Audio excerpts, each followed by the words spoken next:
The University of Kentucky is working on plans for a future entertainment district near Kroger Field. We have a look at the renderings that'll bring new business, restaurants, and more to Lexington. New at 6, WKYT's Mariah Congito shares where the project stands and the ideas in place.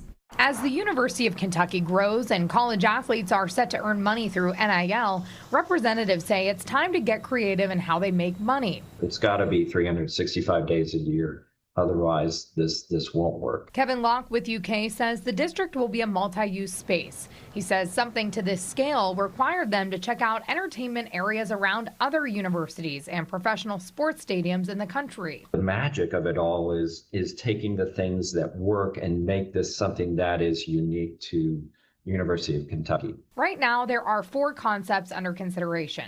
The renderings include green spaces, parking garages, and new construction for future tenants. As the university grows, how does this connect Kroger Field to the main part of campus? Locke says Kroger Field is somewhat isolated. Each design is focused on linking game day energy with everyday campus life. That is one of the really intriguing and I think potentially beneficial things that we can do here. This means creating a plan that's pedestrian friendly with the space to hold concerts and fitness focused amenities.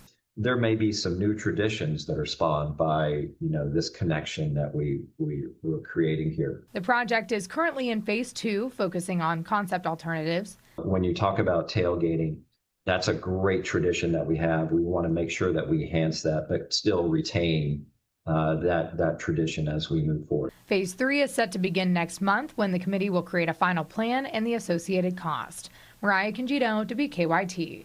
You can check out the diagrams for yourself by heading to this story inside the WKYT News app.